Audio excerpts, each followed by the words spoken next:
안녕하세요. 투자 쉽게 하자 김PB입니다. 한국은행 경고 미국 주식 투자주의보라는 주제로 오늘은 좀 말씀을 드려볼게요. 자, 이례적으로 최근에 한국은행에서 서학개미들한테 이제 주의보를 내렸어요. 으름장을 내렸는데 그게 뭐냐면 몰빵 위험합니다 하면서 한국은행이 서학개미들한테 이례적으로 경고를 나섰다, 이런 이제 기사가 나왔는데, 우리가 우려하던 일들이 결국 현실로 나타난 내용이 있어서 제가 어떤 내용인지 바로 한번 알아봤습니다. 뭐냐면은, 자, 최근에 개인 투자자들의 지역별 해외 주식 투자 비중을 보게 되면은 미국이 압도적 비중을 차지하고 있어요. 90%를 차지하고 있습니다. 즉, 해외 주식에 투자하는 사람들은 다 미국 주식에 투자하고 있다라고 봐도 무방한데, 여기까지는 상식적으로 오케이예요. 왜냐? 우리가 뭐 브라질 주식을 사겠습니까? 인도네시아 주식을 사겠습니까? 다 이제 해외 주식 투자한다면 다 미국인데, 실제로 글로벌 트렌드 관점에서 봤을 때도 미국 주식 위주로 많이 투자를 합니다. 그래서 여기까지는 큰 상관이 없는데, 진짜 문제가 뭐냐면요, 여러분들. 개인 투자자분들이 투자한 상위 종목들을 보게 되면 가장 많이 투자한 종목들이 첫 번째로 테슬라, 엔비디아, 애플, 팔란티어, 마이크로소프트, 그 다음에 나스닥 3배의 레버리지 TQQQ죠. 이런 종목들에 투자를 했어요. 테슬라, 엔비디아, 애플, 팔란티어, 마소, 그 다음에 TQ 이렇게 투자를 하셨는데,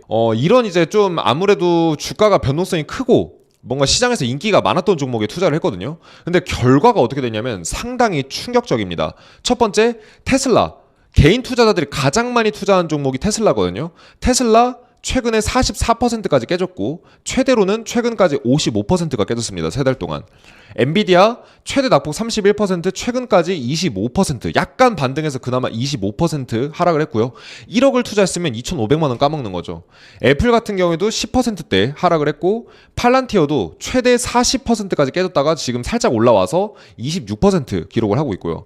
마이크로소프트 같은 경우에도 10%대가 깨졌는데, 제일 충격적인 거는 TQQQ, 나스닥 3배 레버리지에 투자하신 분들이 많거든요. 근데 요번에 시장이 깨지면서 어떻게 돼요? 고점 대비 3달 만에 38%가 깨져버립니다. 1억 정도가 물려 있었다라고 한다면 이제 4천만 원이 그냥 이제 공중분해가 되는 거죠. 그리고 살짝 회복을 해서 그나마 3천만 원 정도만 날아가는, 1억이면 3천만 원 날아가는 이런 상황이라는 거죠. 굉장히 큰 마이너스입니다. 3달 동안 이 정도 마이너스라는 거는 계좌가 진짜 크게 깨지는 이런 일이라는 거예요. 즉, 투자한 종목들, 우리 서학개미들이 투자한 종목들이 대부분 다 전멸이라는 겁니다. 근데 더 놀라운 사실이 뭐냐면, 자, 최근에 개인 투자자들의 빅테크 M7이죠. 매그니피센트 7, 빅테크 7개의 이제 보유 잔액 및 전체 투자 잔액 대비 비중, 이런 것들을 나타내는 지표가 있는데, 전체 자금 중에 빅테크에 35%가 들어갔고 나머지 일반 주식에 65%가 들어갔어요.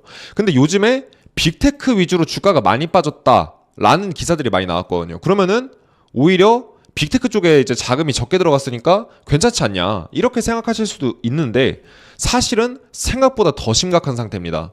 그러니까 아까 방금 말씀드렸던 것처럼 나스닥 종목에 투자했다가 손실 많이 봤다, 이런 기사가 나왔는데 실상은 더 심각할 가능성이 높아요. 왜 그러냐?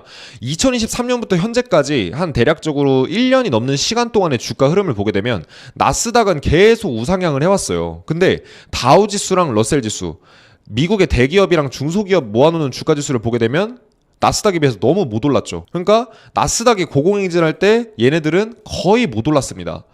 그래서 매그니피센트, 즉 빅테크 종목 외에 사실 더 많은 금액을 보유하고 있는 건 다우랑 러셀 지수예요. 그러니까 개인 투자자, 우리나라 개인 투자자들은 안 될 종목만 골라서 들어갔던 겁니다. 그래서 올랐을 땐 적게 올랐는데 떨어질 때는 많이 떨어지고 있어요. 왜 그런 줄 아세요? 지금 요 차트를 자세히 보시면은 나스닥은 쭉쭉쭉쭉 올라가다가 고점에서 횡보를 하다가 떨어지는 느낌인데, 다우지수는 어때요? 다우지수랑 러셀지수는 고점 돌파를 애초에 실패하고 떨어지는 형국이라 훨씬 더 낙폭이 큽니다. 그래서 계좌에 지금 이제 안 봐도 뻔하고 데이터로 봐도 그런데, 계좌에 다들 마이너스 30%에서 50%씩 찍혀져 있는 이런 상황이라고 보시면 돼요. 그러니까 계좌가 정말 많이 토막이 나버린 거죠. 그리고 한국은행의 자료를 더 자세히 뜯어보면 뜯어볼수록 심각한데, 21년부터 22년 중에서 거주자 전체, 우리나라 이제 국민들 중에 개인 투자자들의 해외 주식 투자 성과를 보게 되면 S&P 500이 26% 오를 때는 24% 수익을 냈고요. 19% 빠질 때는 35% 마이너스를 냈어요. 즉 뭐예요? 시장 수익률만큼은 수익률을 못 따라가는데 떨어질 때는 더 많이 빠진다라는 겁니다, 계좌가. 그래서 벌 때는 지수 올라가는 것보다도 적게 내요, 수익률. 그러니까 막 뭐 미국 주식으로 몇 억을 벌었네, 몇 억을 벌었네, 이런 거는 진짜 극히 0.001% 일부의 사람들일 뿐이지 실질적으로 대부분 다 이런 상황이라는 겁니다. 근데 잃을 때는 얼만큼 잃어요? 지수가 떨어지는 거에 1.8배 정도, 거의 대략 2배 정도 가까이를 날려버려요.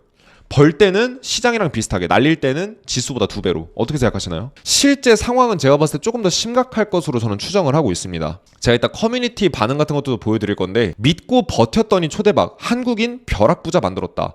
서학개미 미국 아이온큐 지분의 31%를 갖고 있다. 여러분들, 미국 증시에 상장된 아이온큐라는 종목이 있어요. 이 종목에만 갖고 있는 지분이 한국인이 30%를 갖고 있대요. 개인 투자자들이. 시가총액의 30%에 달하는 규모를 한국인 투자자들이 갖고 있다는 겁니다. 이게 얼마나 말도 안 되는 얘기예요.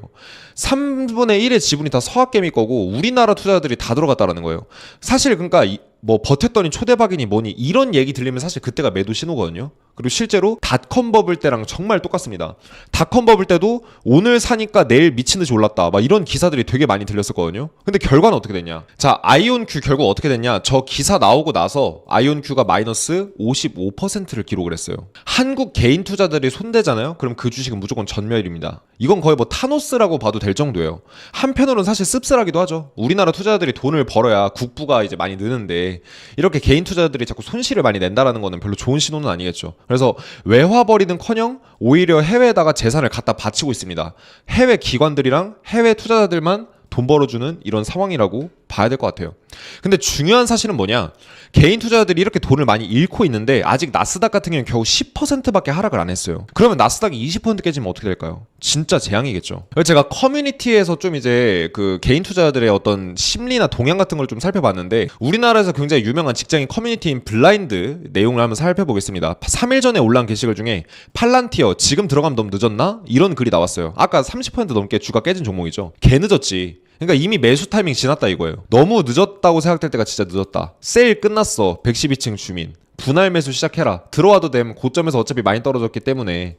그리고 팔란티어만 볼 게 아니라 지금 시기는 지수 따라 움직이는 뭐 어쩌고저쩌고 해가지고 뭐 빅테크 같은 것들을 매수해라, 이런 얘기들을 많이 하고 있어요. 즉 전혀 심리가 안 꺾였죠. 그리고 개인 투자자들이 심리가 안 꺾일 때는 바닥이 절대 안 나옵니다. 그리고 의사이신 분이 또 이렇게 올렸어요. 테슬라 머선일? 나 잘 샀나요? 하면서 이렇게 글을 올리셨는데 전 이거 솔직히 보고 좀 웃겼어요.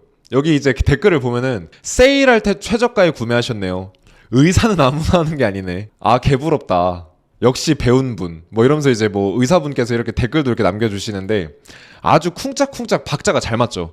그러니까 지금 개인 투자자분들은 전혀 이렇게 계좌가 크게 깨졌는데 절대 겁먹지 않습니다. 무슨 코인 투자하시는 분들보다 더 용감하신 것 같아요. 이 정도로 계좌가 깨졌을 정도면 진짜 심각하게 우리가 뭔가를 봐야 되는데 전혀 심각성을 못 느끼고 있습니다. 그리고 개인 투자자들이 겁 안 먹었을 때는 바닥도 역시 안 나온다. 이게 이제 시장의 진리거든요. 그래서 다들 저가 매수하자는 분위기인데 우리나라 개인 투자자들이 저가 매수하려고 달려들면 어때요? 기관들은 자기들이 갖고 있던 물량 다 떠넘기고 나갈 겁니다. 그렇죠? 그래서 아직도 본격적으로 지옥은 시작되지 않았다라는 생각이 좀 저는 들어요. 그래서 근데 사실은 이렇게 보면 서학개미들이 되게 무모한 투자를 하는 것 같지만 사실은 어떻게 보면 좀 슬픈 비하인드 스토리가 담겨져 있어요. 수익률 1위에서 꼴찌로 2차전지 바이오 대장주 무너지나 코스닥도 무너지니 코스닥도 와르르. 한국 주식은 계속 와르르 떨어지고 있고 전 세계에서 한국 주식이 거의 최하위 수준의 성과를 기록하고 있습니다. 미국 증시 날아갈 때 한국 주식은 계속 떨어졌었어요. 더 팍팍해진 청년 취업, 정규직 전환율 5% 밑으로 추락. 회사 들어가도 정규직 전환도 제대로 안 돼. 부동산 샀더니 계속 떨어져. 집 팔아도 빚 못 갚는다. 부채 고위험 가구 39만 육박. 기업으로 치면 자본 잠식 상태에 있는, 빚보다 재산보다 빚이 더 많은 사람들이 벌써 39만 명이나 돼요. 대출 받은 사람이 3.2%래요. 그러니까 실질적으로 망가진 사람들이, 재무구조가 망가진 사람들이 3.2%나 됩니다. 우리나라에서. 게다가 자영업을 했더니 코로나 터져. 코로나 끝나니 이제는 불경기예요. 대출 연체율이 계속 늘고 있고 빚 제때 못 갚는 자영업자들이 3배 이상 늘었다. 성급하게 투자하는 이유가 다 있다는 거예요, 여러분들. 개인 투자자분들께서 지금 서학개미가 돼가지고 성급하게 투자하는 이유는 지금까지 내가 날려버린 돈들을 어떻게든 회복하기 위해서 울부짖으면서 소리 없는 아우성을 치고 있는 겁니다. 얼마나 슬픈 현실이에요. 슬프고 굉장히 개탄스러운 현실인데 결국 미국 주식을 매수했더니 서학개미들은 단순히 재테크의 수단으로 미국 주식에 투자한 게 아니라 살기 위해 발버둥치는 마지막 동아줄이었습니다. 그래서 저는 지금 상황이 출래불사춘의 형국이라는 생각이 들더라고요. 봄은 왔지만 봄 같지가 않더라. 그래서 역대급 보릿고개 경제를 우리가 지금 계속해서 겪어가고 있는데 어쨌든 경제 위기라는 건 여러분들 언젠가 시간이 지나면 끝납니다. 그리고 그 경제 위기가 끝나면 또다시 불장이 시작돼요. 그리고 경제 위기가 끝난 뒤에 불장은 코로나 쇼크 때 불장과는 비교도 안 될 정도로 굉장히 달콤할 겁니다. 그래서 조금 힘들더라도 버티면서 우리가 안전하게 리스크 관리 해가면서 투자를 하는 2025년 또 그 이후가 됐으면 좋겠고, 저희 채널 구독해 주시면 이렇게 시장 동향에 대해서 제가 데이터나 기사들 잘 갖고 와서 여러분들이 꼭 이제 유념하셔야 될 자료, 리스크 대비에 중요할 만한 내용들, 이런 것들 말씀드려 볼 테니까 구독 한 번씩 부탁드리고 함께 이 보릿고개 이겨내 보면 좋겠습니다.